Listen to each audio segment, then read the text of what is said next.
Em nome do Pai, do Filho e do Espírito Santo. Amém. Boa noite. Boa noite. Louvado seja nosso Senhor Jesus Cristo. Para sempre seja louvado. Amém. Então, Nossa Senhora do Carmo, nossa boa e eterna mãe, muitos usam o escapulário de Nossa Senhora do Carmo. Então, eu quero chamar a atenção de vocês aqui para que a gente tenha todo o cuidado sobre o uso desse sacramental que é o escapulário, para não fazer dele um objeto de superstição, ou fazer do escapulário uma espécie de um aval assim que Nossa Senhora apareceu e deixar, podem pecar à vontade, que no final das contas eu vou ali e vou resolver o seu problema. Então temos que usar o santo escapulário com toda a veneração e com todo o respeito. Então, no dia 16/7/1251, Nossa Senhora apareceu a São Simão e prometeu que todo aquele que com ele morresse não padeceria do fogo do inferno. Então, quem morrer usando o santo escapulário, Nossa Senhora prometeu que não iria para o inferno. A Senhora prometeu a São Simão. Ele é, pois, um sinal de salvação seguro nos perigos, aliança de paz e pacto sempre eterno. Foi o que disse a Santa Mãe de Deus a São Simão. Então está aqui uma das grandes promessas de Nossa Senhora para aqueles que usam o escapulário.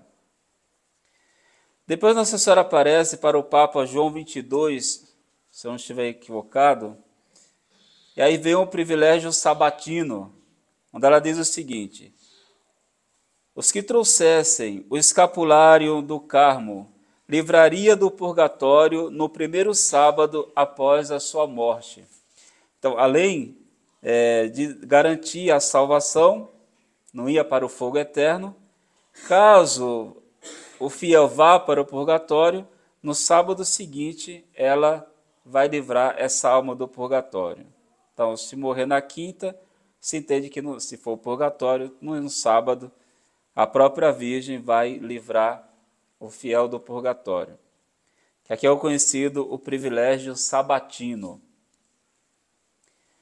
Mas para poder lucrar essas graças, de não padecer no fogo eterno, e o privilégio sabatino, é necessário guardar a castidade segundo o seu estado. O solteiro viva como um solteiro, o casado como um casado, um padre como um padre. Ou seja, viver a santa pureza segundo o seu estado. Dentro do matrimônio também deve-se observar a santa castidade. Então não é porque se casou que pode fazer tudo dentro do casamento. De vez em quando a gente escuta umas besteiras dessa, né? Agora já estou casado, agora pode fazer de tudo dentro do casamento. Não sei quem inventou uma maldição dessa. Então, dentro do matrimônio também, o casal deve observar a castidade. Não pode ser um casamento como os mundanos, trazer toda a imundícia para dentro do seu quarto. E o solteiro viver como um solteiro, o padre como um padre, e assim por diante. E depois, fazer a oração que o padre impõe na hora que vai receber o escapulário. Que na hora que eu for colocar o escapulário, eu vou colocar, você vai fazer todos os dias tal coisa. Aí você faz. Então, como eu disse no início, nós não podemos ver o escapulário como uma espécie de superstição, porque o escapulário não é uma autorização para cometer pecados mortais. A Nossa Senhora prometeu que não ia para o inferno aquele que usasse o escapulário. Mas note uma coisa, Nossa Senhora não está acima, e ela não deseja isso de forma alguma, ela não está acima dos mandamentos de nosso Senhor Jesus Cristo. Quem quer se salvar deve fazer as boas obras, deve fugir dos pecados, deve buscar os sacramentos, deve abraçar a cruz de cada dia. Quem morre obstinado no pecado mortal será condenado no inferno por toda a eternidade, com ou sem o uso do escapulário. Estou usando o escapulário, então está tudo bem. Tem gente que até tem receio de tirar o escapulário na hora do banho, porque vai que morre na hora do banho. Isso é uma besteira enorme. Se você estiver em pecado mortal, obstinado no pecado mortal, não tem escapulário que te salve, porque a obstinação no erro é uma porta aberta para o inferno. Então nós não podemos encarar o uso do sacramental escapulário, como eu disse, como uma permissão, que agora eu não preciso observar os mandamentos, não preciso observar os mandamentos da igreja, não preciso fazer penitência, não preciso confessar, porque eu uso escapulário. Se fosse assim, Nossa Senhora estaria desvalorizando o sacrifício de Cristo na cruz. E ela jamais iria falar uma coisa dessa. Então, nós temos que pregar dessa forma. É um sacramental, nós temos que usar. Nossa Senhora, de fato, prometeu que não iria para o fogo eterno. Só significa o seguinte: ela vai conceder ao fiel a graça de uma contrição antes da sua morte e a graça de viver em estado de graça, sem pecado mortal. Mas para receber essa graça de Nossa Senhora, como eu disse, cada fiel deve se esforçar com a graça de Deus para fugir do pecado. Porque nem Jesus, nem Nossa Senhora ajuda aquele que é obstinado no erro. Tá bem? Lembra que a gente fala aqui de vez em quando, isso é uma fala de Santo Afonso, né? Que as pessoas confiam tanto na misericórdia de Deus que acabam no inferno, ou seja, eu vou pecando, confiando na misericórdia e não nada de conversão. E acaba caindo no inferno porque não quis penitência, não quis rezar, não quis fazer nada. Só confiou na misericórdia. Então, outros caem no erro de, eu peco agora, mas daqui a pouco eu me confesso. Também é outro erro. Usa a confissão como se fosse uma porta aberta para pecar. E outros usam o escapulário também, como se Nossa Senhora tivesse deixado uma carta branca. Peque à vontade que eu vou te salvar. Ela jamais falaria uma coisa dessa. E aqui, para ilustrar melhor esse pensamento, fiz questão de pegar aqui uma meditação de Santo Afonso. Não é nada pesado, só serve para a nossa meditação mesmo. Que aqui ele fala da malícia do pecado mortal, que é muito, muito válido colocar aqui para quem quer receber o uso do escapulário. Então, vou ler aqui na íntegra. Que faz aquele que comete pecado mortal?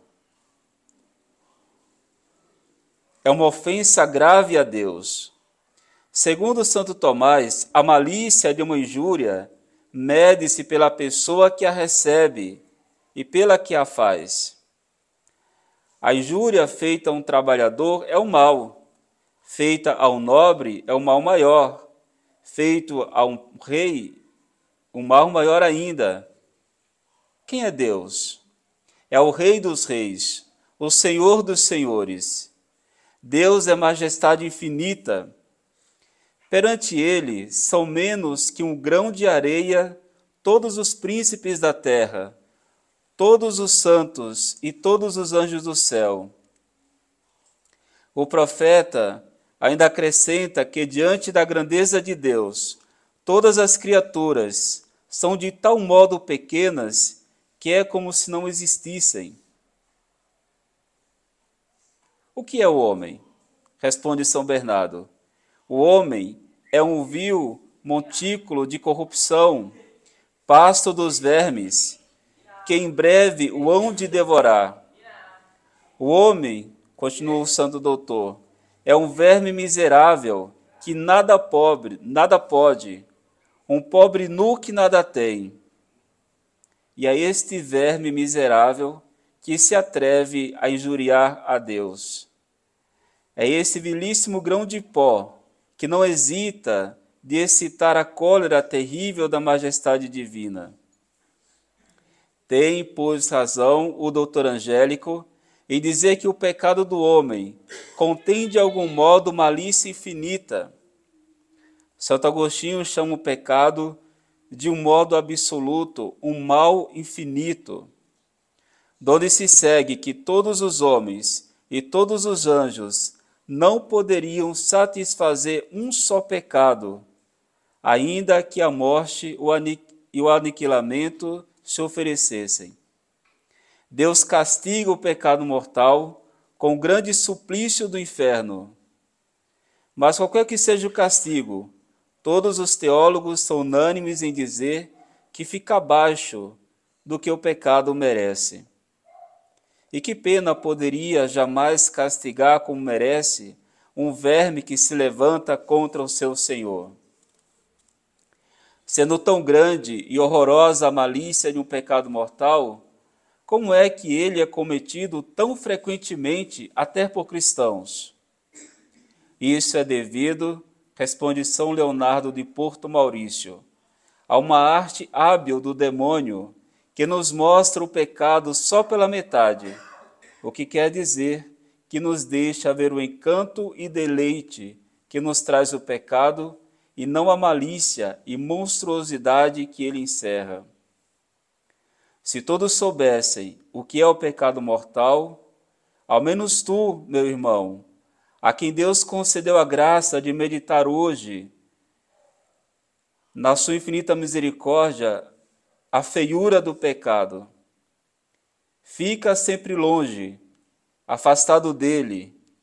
E se no passado tens ofendido o teu bom Deus, pede-lhe agora humildemente perdão dos teus pecados.